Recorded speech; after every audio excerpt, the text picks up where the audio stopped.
Welcome to the Japanese thing. Today we're talking about the original Godzilla, which we all watched on my couch again. I'm your host, Chris. Today with me is Dylan and Yesh. Welcome, guys. Hello, hello. Hello. This is our podcast about Japanese things, anime, Japanese cinema, anything that happens in Japan. But yeah, as we said today, we're just we're going to talk about Godzilla. Unless anyone has anything to say before we start our main topic. Not me. There is a weird Japanese story that did happen today. I'm not sure if I should mention it or not. Well, now you have to. Thing. Okay, well... Now you just have to. So someone threw a bomb at the Japanese Prime Minister this morning. Mm-hmm. Oh, that sounds very friendly. Yeah. He failed because he's kind of... doesn't look like a smart fellow this time around.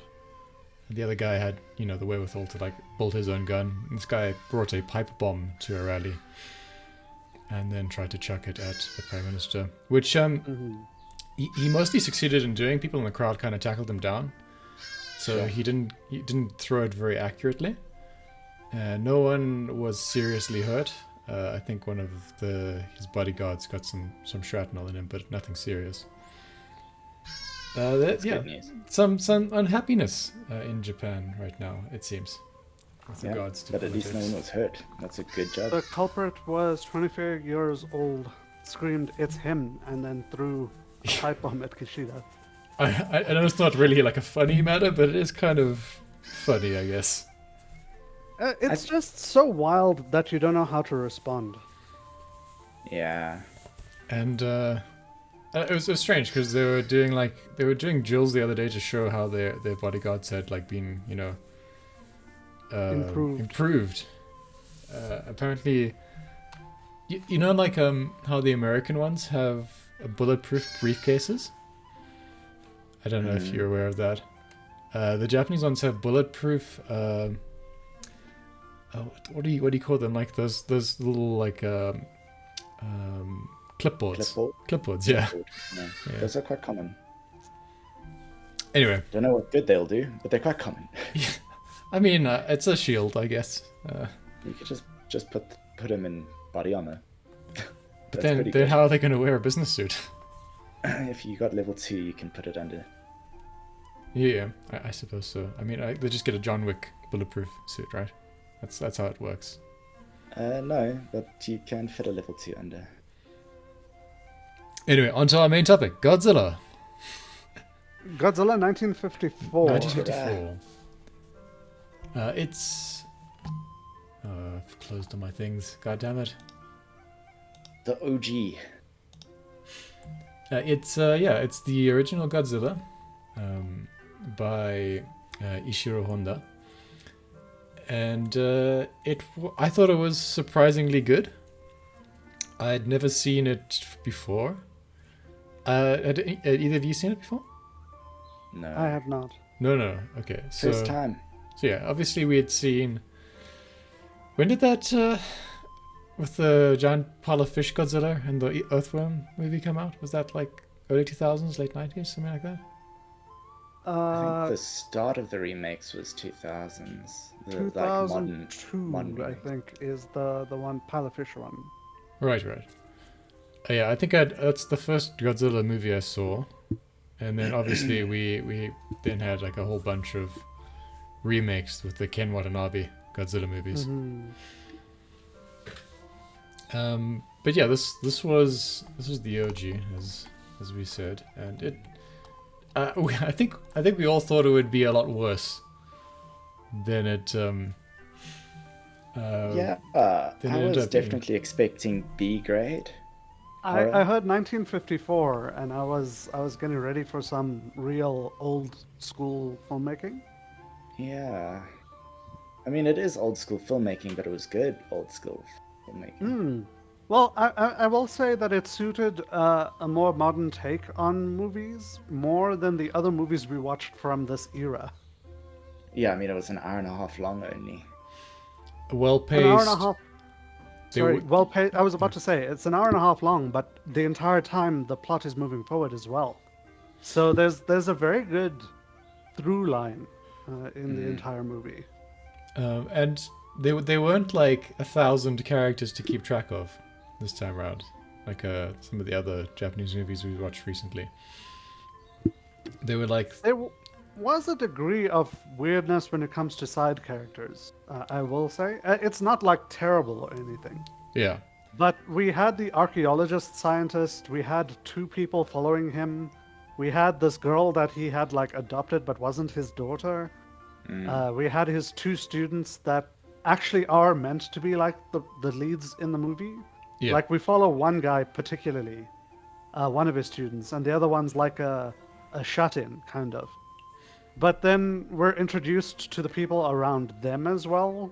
There's these two guys that are like trying to talk well with Ogata. It's like there's a whole bunch of characters. Fishermen, a lot of fishermen as well. But it Yeah. never feels like we had to know their names or anything for the most part. No, They, I mean, they're just they come and they go. so long as we got, so long as you kept track of the main sort of three, I thought it wasn't confusing Yeah. at all. I can't remember their names. Ogata, Emiko, and Serizawa. So yeah, Serizawa. Yes, yeah, Serizawa.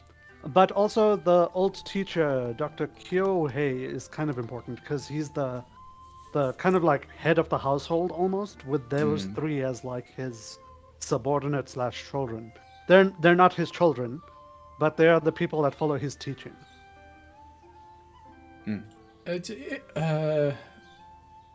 Emiko, I think, came across as maybe like the glue that tied everyone together in the movie. Mm-hmm. So, I mean, she knew the mad scientist, she knew the serious guy, she knew the scientist, and was kind of going back and forth between them, and kind of like introducing them to each other. I think that's kind of how she was meant to be used in the movie. And yeah, everything kind of just, focuses on the giant monster aspect quite quickly, I think. I will say that the beginning of this movie had a very Jaws-like experience, even though Jaws came way after this, where Yeah. the after effects of the monster attacks were kind of like seen and slowly ramping up to give you this background dread feeling. And we only saw the monster, I think, about 40 or 45 minutes into the movie. So it's I'm not sure it's quite that far, but we start off with a fishing disaster, which I think is based in reality. I think this may have actually happened. Like the Where- actual fish stopped appearing in a side of Japan at one point. No. The fishing ship getting caught up in the nuclear blast. Oh, okay. So I think a Japanese fishing ship actually did get affected by one of the American test bombs on the is it the Bikini Islands? Bikini Atoll, yeah. Yeah. Which the Japanese have some bad luck with nuclear weaponry, and it seems to be continuing in that sort of area. Wouldn't be surprised if there was like a Japanese tour bus in like Australian outback when the British were testing theirs. Anyway, so that is sort of like a real world event, and I think maybe that was the foundation for the movie, or whoever wrote the movie thought, okay, what if that event didn't just kill those people on the boat, but instead woke a giant monster that went on a rampage through Tokyo. And I think it's pretty much as simple as that, isn't it? That's all this really was, except for a little bit of anti-nuclear sentiment thrown in there. Yeah, I don't think it was So- overly complex. It wasn't the most complex, I don't think. But I will say I initially came into this thinking that the anti-nuclear sentiment was going to be extremely prevalent. But the way it's built up with like radiation creating all of these horrors and everything, it presents nuclear attacks as bad, yes. But there's this very weird, not weird perhaps, this muddying of the message towards the end of the movie, where the one scientist, the shut-in scientist, creates a WMD, effectively a weapon of mass destruction, and then he's so concerned with how other people will use it, and he's so terrified that someone might use it against other people, that he basically does a thing to ensure that no one can use it again, kind of. And like it's presented as a good thing that saves Japan. Right. So, like initially, the whole thing about testing nukes and using nukes is presented as, well, we're bringing our own end upon ourselves because we did this thing, and now, effectively, Mother Nature has responded with Godzilla. Yeah. But Okay. and then the end of the movie has So effectively before a no, so WMD. before we just spoil everything, I'm just gonna say, pretty good movie. For an old movie, I think it's like an 8 out of 10 for me. I don't know what you guys genuinely, would say. It's a very good movie. I think watching the OG Godzilla is important. I think you it's can- probably better than that early 2000s film, at least. I think depending on what you're looking for, Yeah. like the suit might get to a lot of the younger audiences. I think now because the suit is kind of Yeah, I mean, but that CG in that very movie was dated. pretty But bad you as gotta well. you gotta accept that it's a '54 film. Sure. It's a film from 1954, yeah. It's very well done for that era. For me, it was like a 7 out of 10. I enjoyed it a lot. I think it's worth watching. I might even suggest it to people. But at the same time, I don't think it was like incredible. I just think it was very good. Yeah.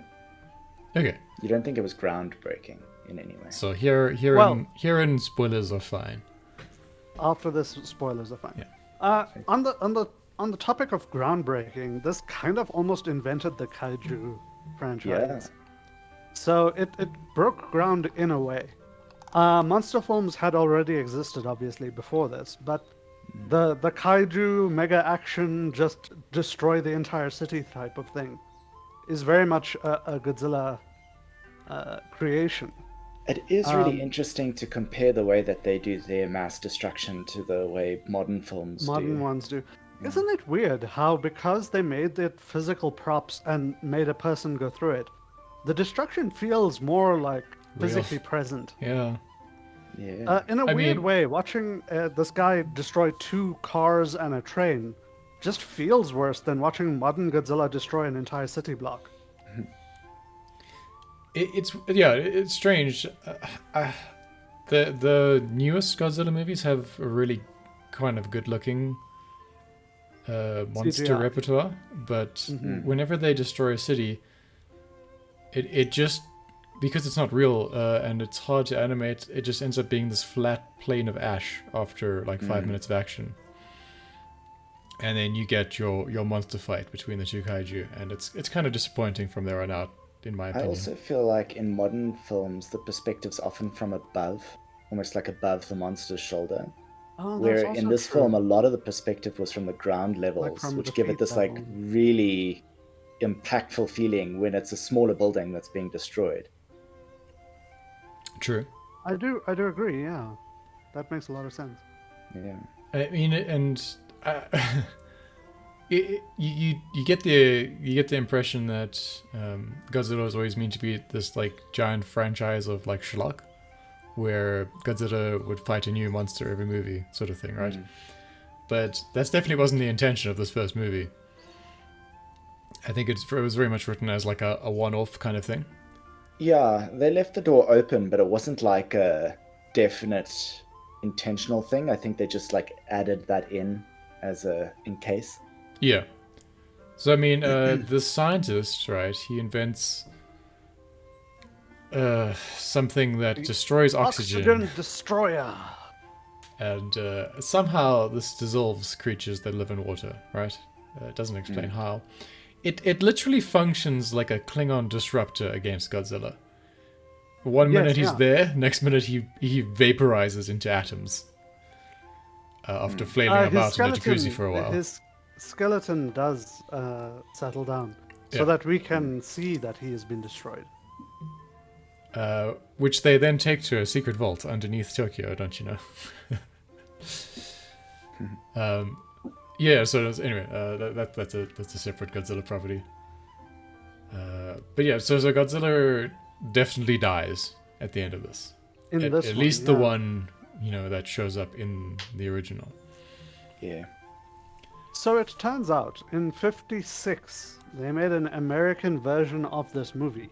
Right. Same producer, but they edited it for American audiences and made it in English. Okay. Did they and like I'm recast people, or was it just a translation? Same cast. Okay. It's just an editing with some, I'm Dubbing. guessing dubbing. It says it had an English thing. All right. I don't know for certain if it's dub or sub, but in 56 they made a cut for American audiences.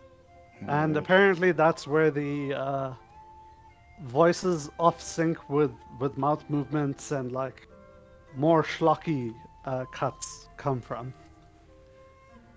So Yeah, that would definitely push it more towards B grade. I just want to talk about like Godzilla's powers in this quickly. Mm-hmm. So he's immune to most forms of damage, it would seem. He gets hit by a nuclear bomb, a hydrogen bomb, Yep. one of the most powerful forms of nuclear weaponry. And it sort of mildly pisses him off, it seems. Or at least it functions as an alarm clock, and he wakes up. He walks through a 50,000 volt electric fence. Yeah. And is like, ooh, that tingles. Let me play with it a bit. He gets shot by tanks, armor-piercing rounds, jets shoot missiles at him, which Hundreds are of clearly infantry. little rockets. That is, someone was born at a fireworks store, but whatever. He is radioactive. He has nuclear breath, or whatever it's called in this one, which melts iron and whatever he breathes on in a matter of seconds. But he is not immune to the weapon that Serizawa develops. The Oxygen Destroyer. Oxygen Destroyer. And I think the implication in this movie, which I think for me failed a bit, was that was supposed to be the new most terrifying weapon ever created. So that's what I was trying to say. The message muddies itself a little bit. Because at the beginning, it's very firm that the reason why this is all happening is because of nuclear experimentation. Yeah. And our inability to stop it is just going to keep it going. But then the end of the movie is the scientist creates a weapon of mass destruction. And that weapon saves us all. Saves us all, but then he chooses to die. Right. The scientist. By his new weapon, so that no one else will create it again, seemingly. Yeah. He burns his research notes and then accepts death by walking in. In a very funny scene, in his little like evidence fire that he keeps by his desk. It's like 3 papers. Yeah, it's a very simple thing apparently. This new invention of his.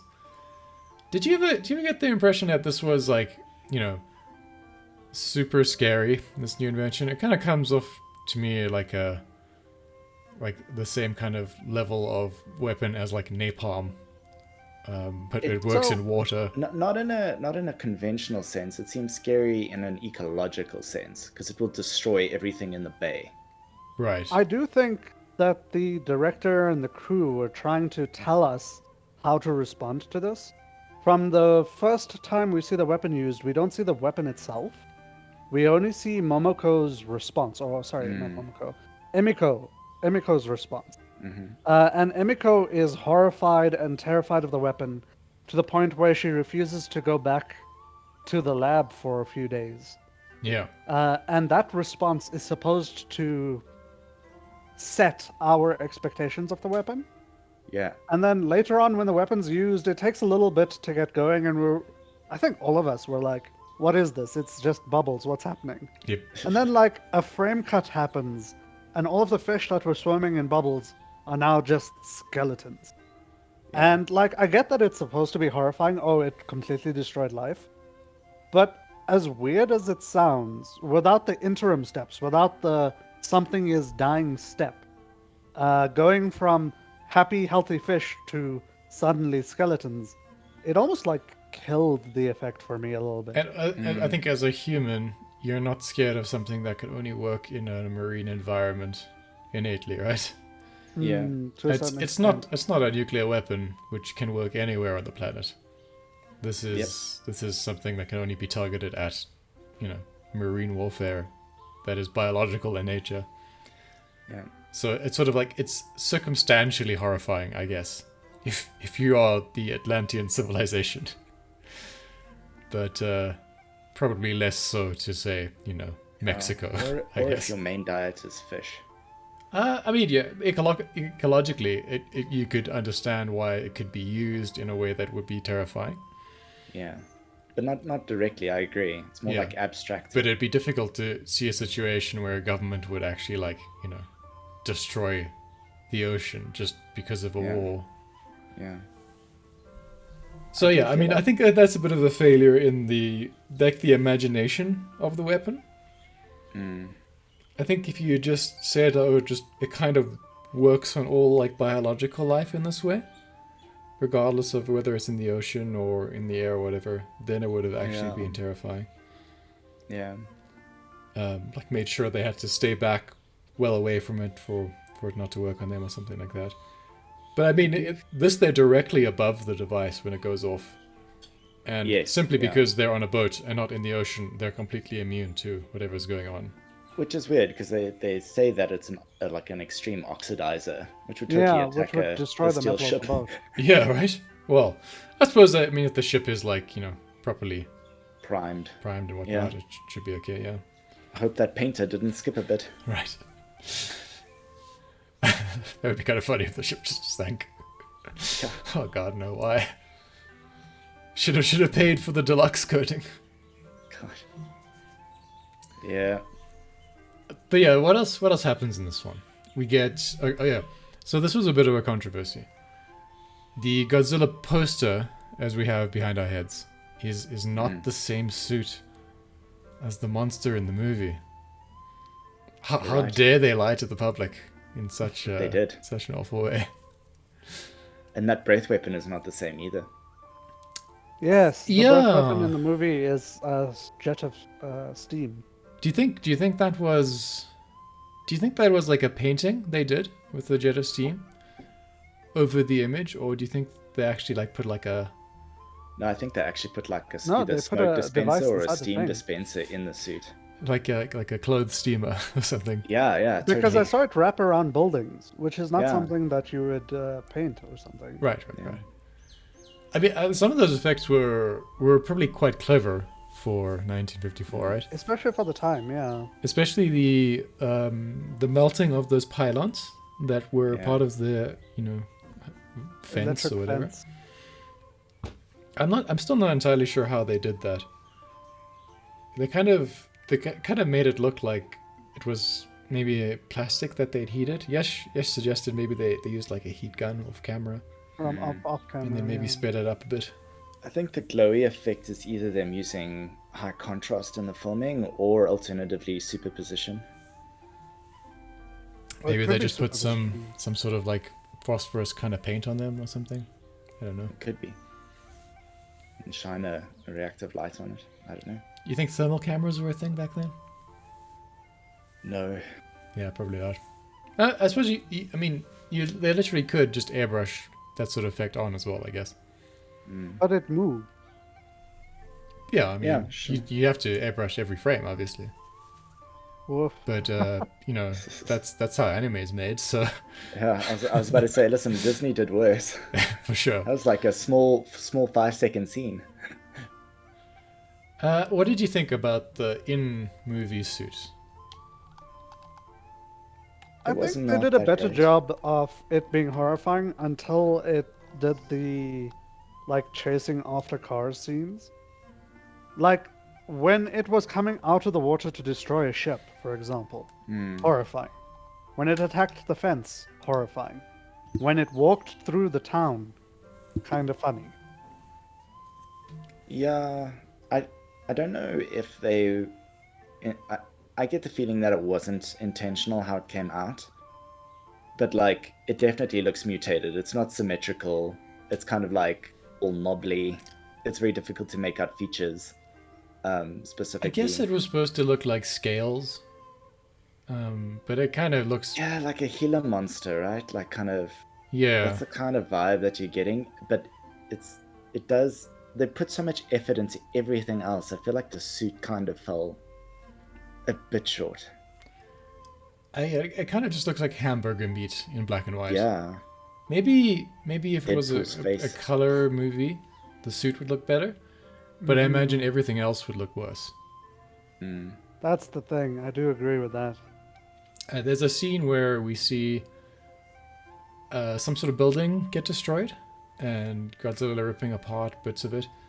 And I'm pretty sure some of those bits and pieces were actually just like hair ribbons that were coming apart, which I think were meant to be like cables or whatever was supposed to be inside there.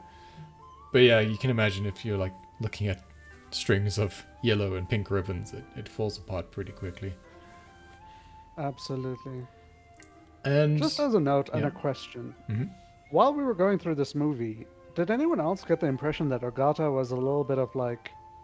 He was popular because of his personality, not because of brains or work that he was doing?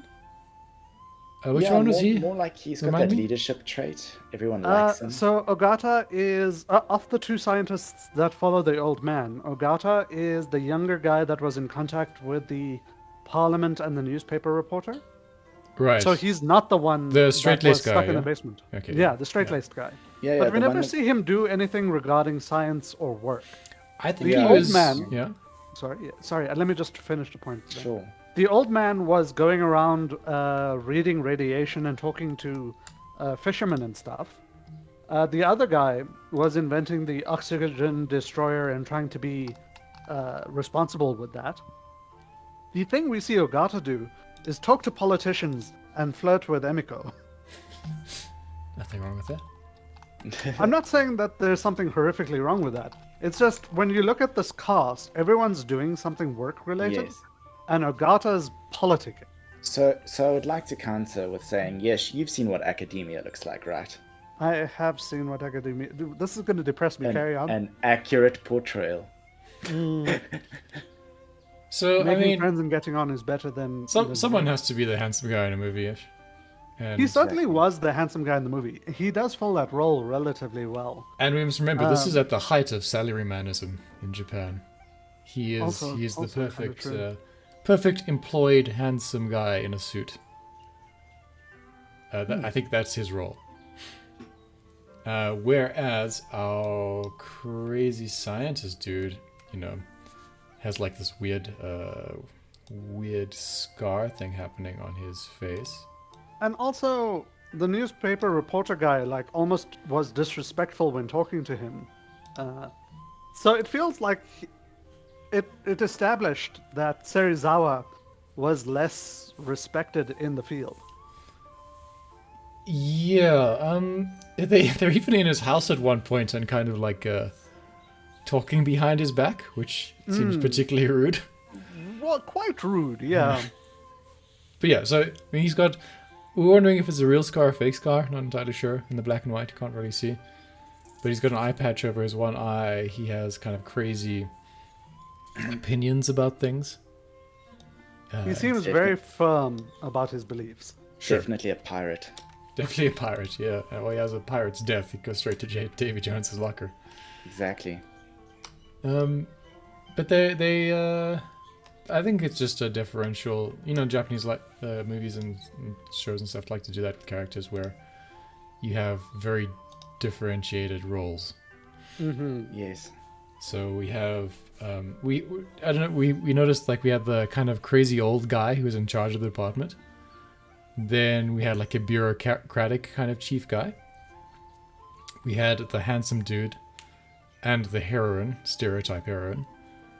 And then we had the crazy scientist, like the nuts one that's been kicked out and has to work in his basement. So everyone had to be slightly different, even if they didn't have much screen time. And I think maybe because they don't have so much screen time, they had to be differentiated in that way. As a side note. Yeah. Yes. There was one scene I forgot that I do want to bring up. I think the people that created this movie had a very strong opinion about politics. Because the one scene we see with the politicians, the people in government are all about lie to the people to keep peace. And the opposition is all about whatever you are saying is wrong and I hate you. I hate everything about you. I'm going to say no to everything you say. Yeah, I mean, Chris, you said that was like the one side was supposed to be the Communist Party. Yeah, would be, in like, that era in Japan, you had like the Communist Party of Japan versus the kind of American-backed Conservative Party at the time. Yeah, Mhm. now I kind of wish I could see that scene and only that scene in the American dubbed version. That would be Yeah, interesting. can you imagine? What are you filthy commies talking about? Yeah, right. Yeah. Although the communists were kind of portrayed as the gooder or the better of the two politician groups, Yeah, but Mhm. but They all of wanted them to tell the decided to people. keep everything to themselves, right? Mhm. Regardless Yeah. of what they thought they should do initially. Once yet the again, an communist accurate lady portrayal. got over screaming her foe, she quietly bowed out and accepted it. Yeah, but I mean that might be like a very Japanese thing to do. You know, a decision has been made. We don't agree with the decision, but the decision has been made, so we'll stick to it. Hmm. I don't know if that would happen entirely the same way anymore in Japan, but there is a predilection to that in like Confucianist culture, at least. You know, like a collective decision kind of thing. Hmm. Do you think? I mean, it didn't really affect the movie in any way because the secret couldn't be kept for even 6 or 7 hours after that scene. I think, yeah, it got revealed soon after because Godzilla literally raised his head above water. Yeah, so there wasn't really any point to it in the movie except to establish that, as you say, Government is useless. politicians are terrible, right? Hmm. So yeah, that was just. I think that's the director was trying to say something about politicians at the time. Probably, maybe if you knew the politics and you were living in Japan, it was kind of funny. Maybe like there were some like characters in there you'd recognize. But yeah, completely pointless. I think very little actually happens in modern Godzilla movies with politicians. We only see the military, right? Hmm. Yeah. Extreme jingoism and military stuff. I'm surprised Michael Bay hasn't made a Godzilla movie. That's true as well. I mean, he got his hands on Transformers. Let's not throw all of our childhoods away. I mean, look, I don't like those Transformer movies or anything, but I think it would be interesting to see his version of Godzilla. Godzilla. I just remembered as well. Sorry, Dylan was saying earlier that most of the shots of Godzilla are from like the bottom up. At least that's what it seemed like to me. Yeah. Yeah. Mm-hmm. The reveal scene that happened after the politician scene was Godzilla coming up from behind a giant mountain. And you can tell that the mountain was not that giant, but they were like shooting it as if it was really tall. Yeah. And then it was people running away from Godzilla, and the shot of Godzilla behind the mountain, as if he was gargantuan. And that was actually quite a threatening scene, actually. He wasn't paying attention to the people. He was just kind of moving by. But because he was moving by, the mountain started to come down. I think that was actually before the politician scene, but it did establish Godzilla. I thought he was going to be much larger because of that scene initially, right? That's the thing. Because of that scene, he seemed like he was sort of a 50 to 60 meter tall monster. And then during the scene where we see the suit running through the city, he is more like Well, we 20 or 10. I mean, yeah, I thought maybe even taller, maybe like 100 meters, right?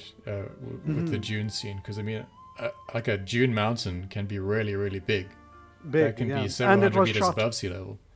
to show the mountain as being quite tall. Yeah, and but then we actually get accurate scale established shortly after because we're told there's a 30-meter high pylon that he's attacking. Oh, right. Yeah. And he's just slightly taller than it, isn't he? So he's like 40 meters, I guess. He's like 40 maybe meters tall, yeah. Which, I mean, doesn't make sense in the context of the rest of the movie because he's shown destroying very tall buildings right directly after that, which some of them are 10-story tall buildings. So See, when they he was must rampaging be in bigger. the town, Yeah. he was mostly destroying 3-story or 4-story buildings from the models they were using. Well, I mean, there was that scene where he was destroying those factories. And Oh, the things like factories, you're right, actually, yeah. But he was like twice the size of the factories. that.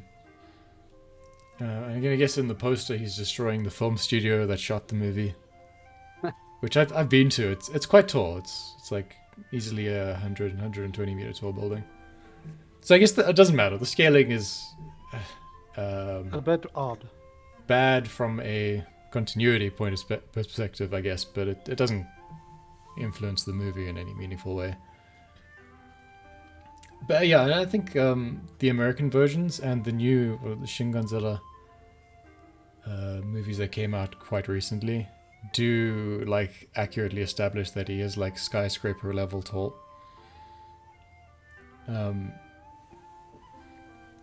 But I think in this time period, do you think they had like a inkling that they were going to do that King Kong versus Godzilla thing at any point? King Kong, maybe not, but literally the next year, 1955, is Godzilla raids again. Yeah. Same actors, same studio. And I don't know if they were thinking it at the time, but maybe if you had like a monster that was just too big, the stakes become too difficult to portray. Mm-hmm. Especially with the models and stuff they had at the time. So maybe this was like the correct scale for the period. No pun intended. Quite yeah. possibly, yeah. I mean, you couldn't have a kilometer tall monster fighting a 20 meter tall ape. It just wouldn't make sense. Mm. Okay, but yeah, one of the best movies I've seen that are from that time period for sure. Absolutely. Yeah, it was great. Good acting. No, Mhm. no one was told to do a weird voice they couldn't pull off in this movie. And there were no eyebrows that would stop your heart. That's the unfortunate bit. I think maybe one was hiding under Serizawa's eye patch. Yes. Oh, that questioning 50s. I mean, also, he was definitely wearing a Mystery wig. I wonder what was under that. But yeah, I mean, everyone looked like a normal person. The old guy, the old professor guy, looked exactly like Satoshi Kon's self-insert character from Paprika. You know, Oh, the right, detective yeah. with his mustache and whatnot. The suit is the only thing that doesn't hold up super well, right? Hmm. I mean, it comes I off as a agree, yeah. bit hokey, cheap, maybe, which probably it was. Yeah, but everything else, except for the planes as well. I mean, the planes were just literally dots that had been painted. And were flying on We strings. have to remember the era this was filmed in, though. Yeah. I mean, literally another 17 or 18 years until special effects are recognized as an art form. Sure. So you think at the time audiences were just willing to imagine things being more real? Mm-hmm. Absolutely.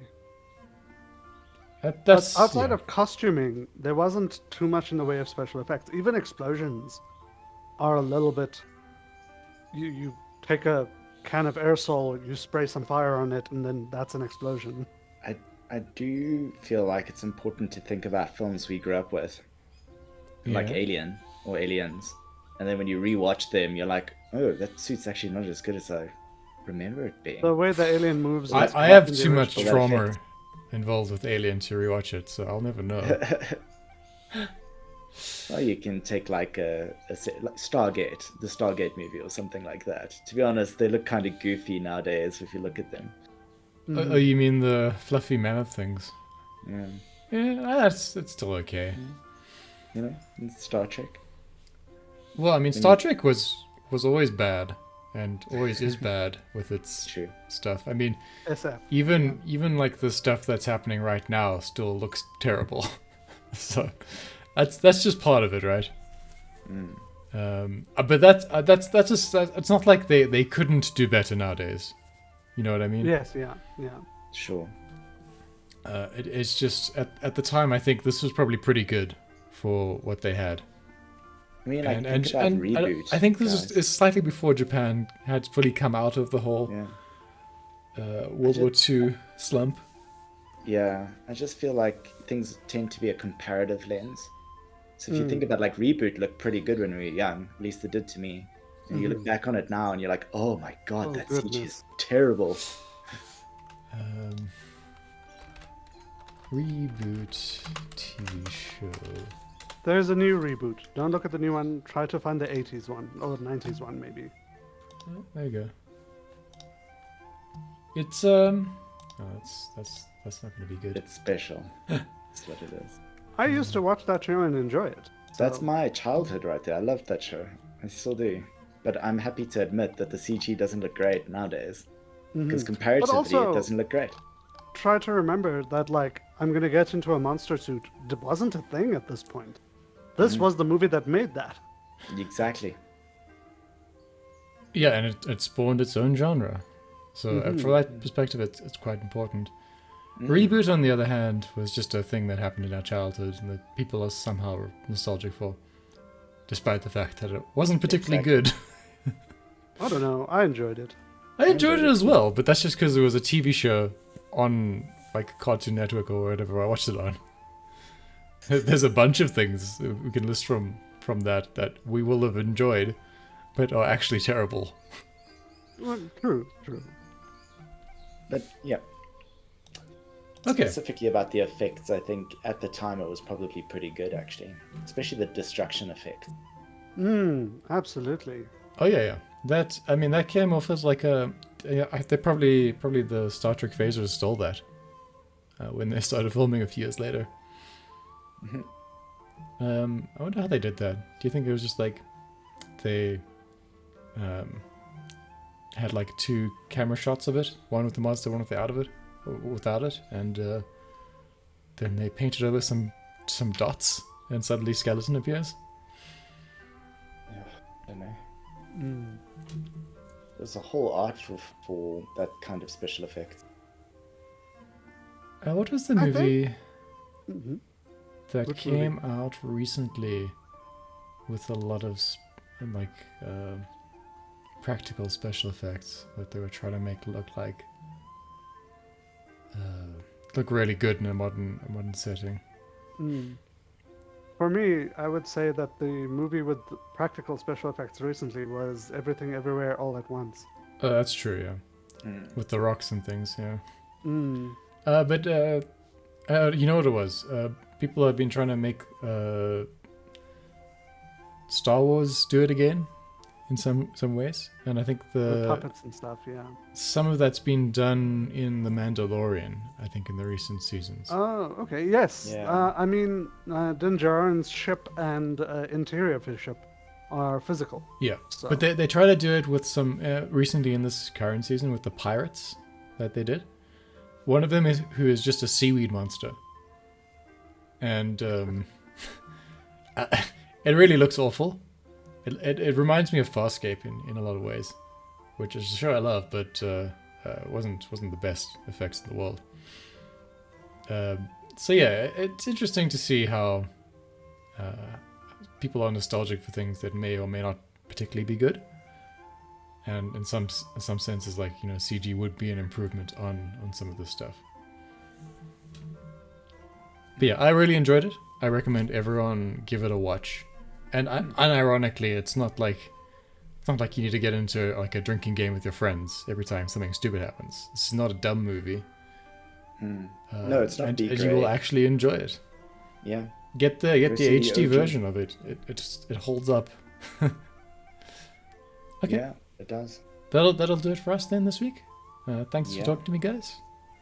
I'll see you all soon. Bye-bye. Ciao for Cheers. now.